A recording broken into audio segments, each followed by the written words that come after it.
Hello guys! Hello everyone! Sa videong ito ay gagawa tayo ng very refreshing cucumber salad.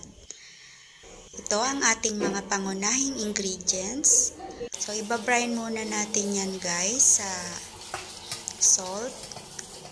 At bago ko nga linagyan ng asin ay hinugasan ko muna mabuti yung mga gulay sa running water. Yan. So, ibabrine natin yan ng mga 20 minutes para matanggal kung anumang dumi ang kumapit sa ating mga gagamiting gulay.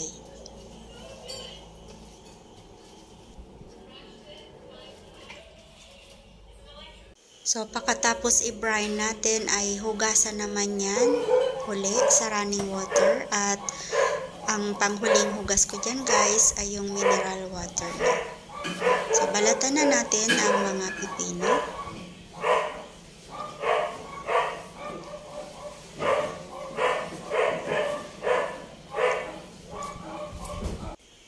Hiwain na rin natin yung bell pepper.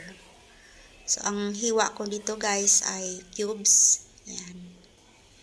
Tanggalin lang yung mga buto at hiwain na pa cubes.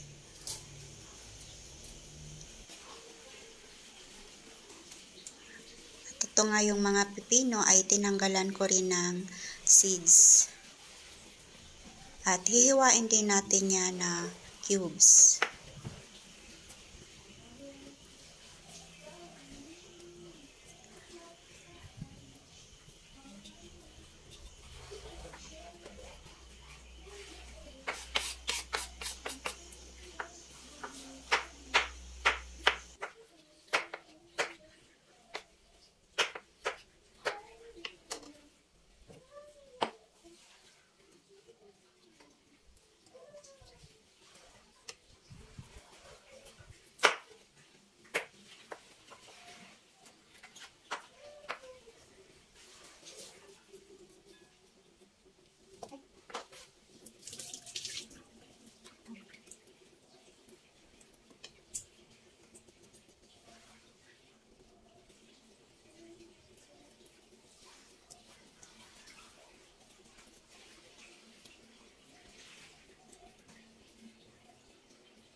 Sunod naman natin guys na hiwain ay yung mga cherry tomatoes.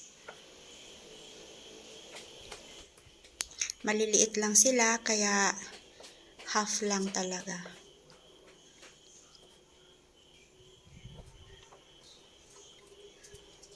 At isunod naman natin itong parsley. Hindi ko na yung gagamitan ng kutsilyo kasi ang dali lang naman na pitasin.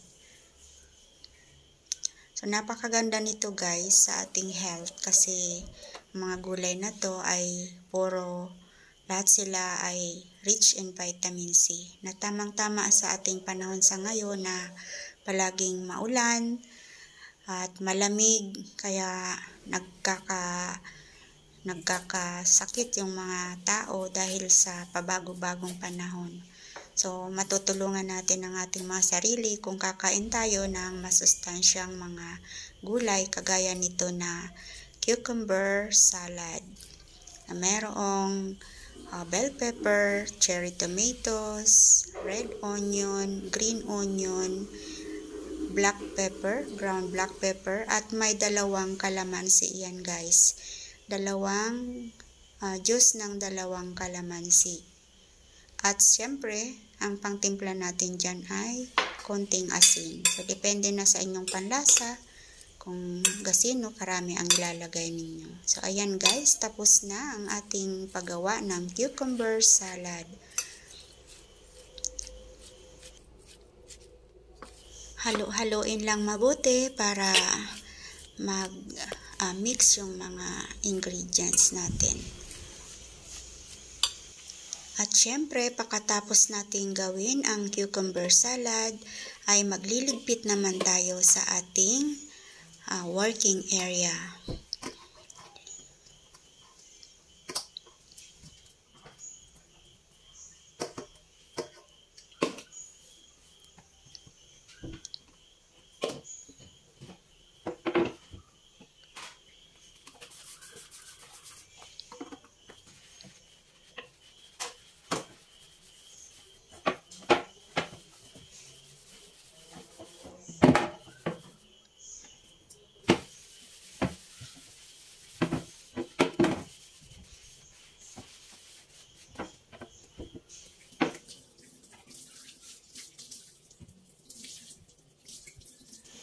So, ang panglinis guys sa aking chopping board ay yung ginawa kong cleaning solution na white vinegar at dishwashing liquid.